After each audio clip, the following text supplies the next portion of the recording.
किसी के साथ बुरा करने पर खुद का भी बुरा होता है, पर अक्सर कुछ न करने पर भी जिंदगी में हमारे साथ कुछ ऐसा हो ही जाता है जिसको हम चाहकर भी नहीं भुला पाते। ऐसा ही कुछ मेरे और मेरे पति नीलेश के साथ हुआ। जेनी जल्दी चलो, तुम कितना धीरे धीरे चलती हो। नीलेश, मैं बहुत थक चुकी हूँ, मुझसे और नहीं चला जा रहा है। उस दिन हम ट्रैकिंग के लिए जा रहे थे। नीलेश बहुत ही ज्यादा एक्साइटेड था, उसको ऐसे एडवेंचर का बहुत शौक था, पर मुझे नहीं। उस दिन मैं चलते चलते बहुत ज्यादा थक गई थी। मैंने उससे कहा कि थोड़ा आराम कर लेते हैं, पर वो माना ही नहीं। काश वो मान लेता।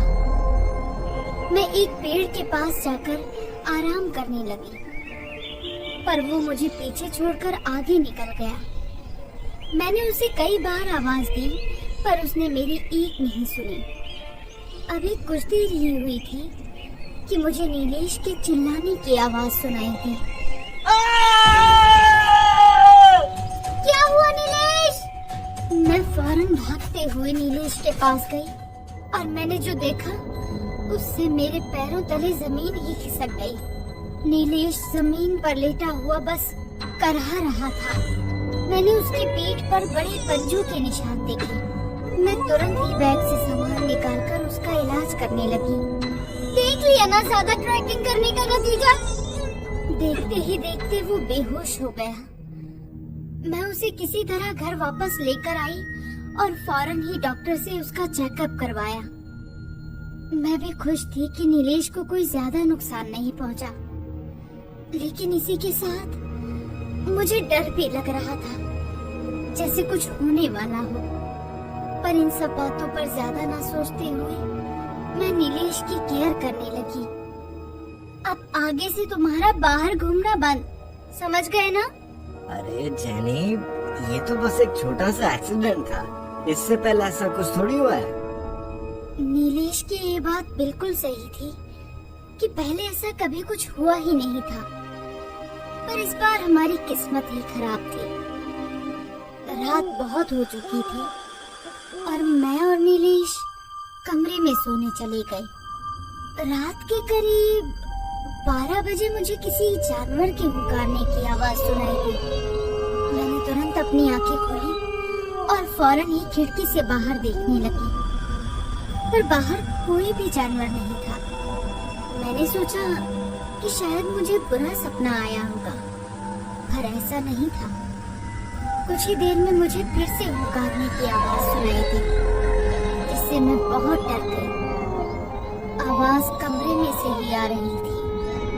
मैंने फौरन नीलेश से कहा, नीलेश जल्दी से उठो, मुझे लगता है कमरे में कोई जानवर घुस आया है। पुकारने की आवाज नीलेश की ओर से ही आ रही थी। मैं फौरन नीलेश के पास गई और मैंने जो देखा उससे मैं काफी चौंक गई। नीलेश ही हुंकारने की आवाज निकाल रहा था। मैंने उसे फौरन उठाया और उसे इस बारे में बताया, पर उसने हंसते हुए इस बात को टाल दिया, जैसे कुछ हुआ ही ना हो। अगले दिन मैं किचन में खाना बनाते हुए इन सभी चीजों के बारे में सोचने लगी। तभी नीलेश भी आ गया। मैंने उससे आराम करने के लिए कहा, पर उसने मेरी एक भी नहीं सुनी और किचन में मेरी मदद करने लगा। नीलेश, ये लो, तुम सब्जियां काट दो, लेकिन सब्जियों के साथ अपना हाथ मत काट लेना।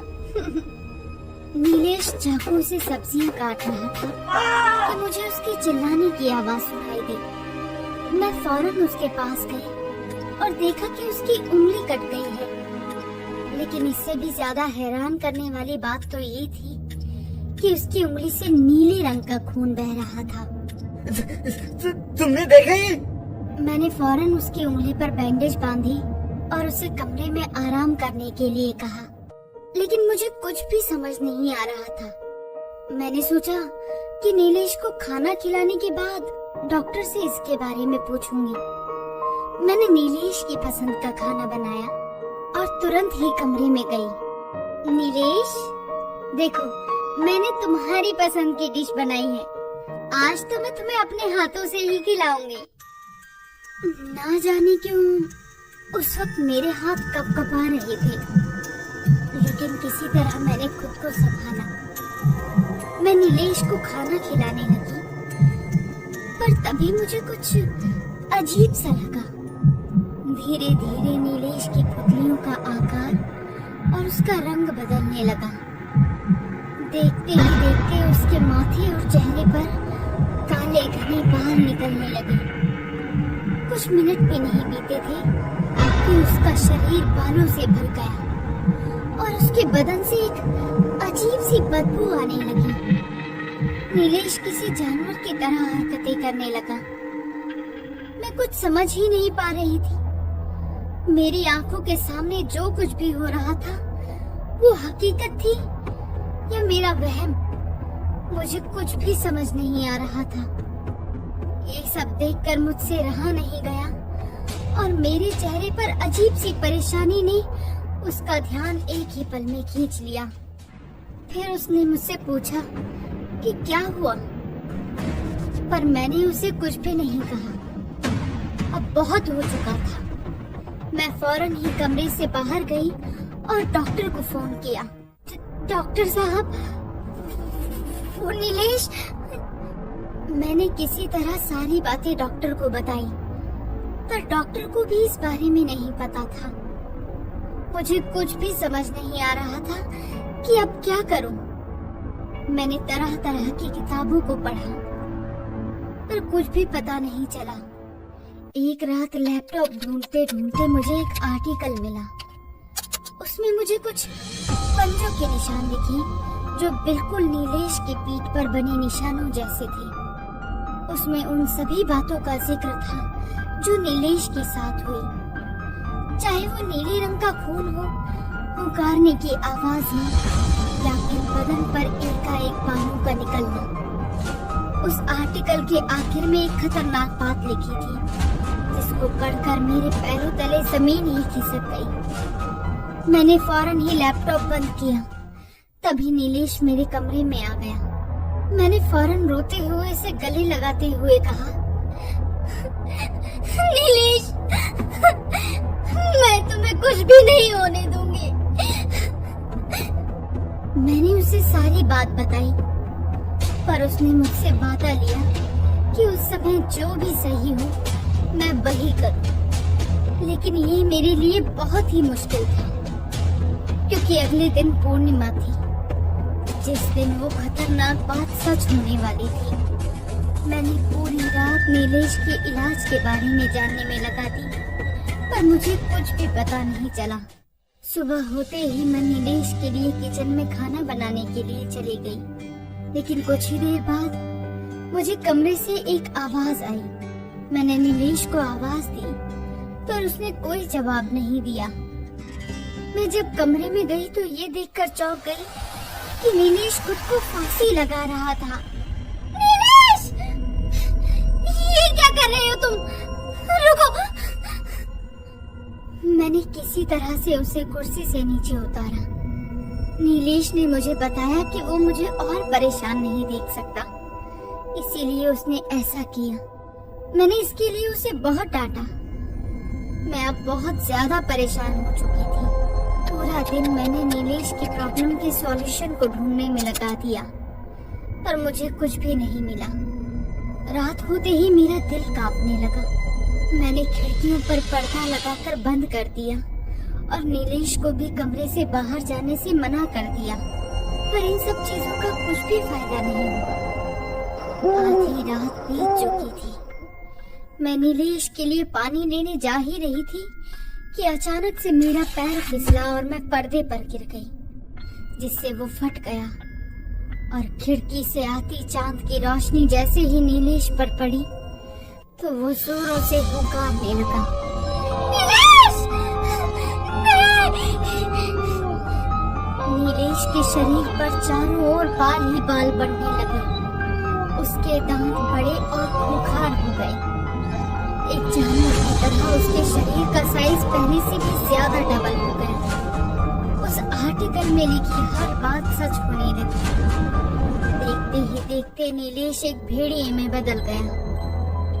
अचानक से वो शांत हो गया। मैं धीरे से उसके पास गई और कहा, नीलेश, तुम ठीक तो हो ना? नीलेश ने तभी जोरों से भूखा। मैं इतना डर गई कि मेरा संतुलन बिगड़ा और मैं नीचे गिर गई। वो पूरे कमरे में मेरा पीछा करने लगा। वो भूल चुका था कि मैं कौन हूँ।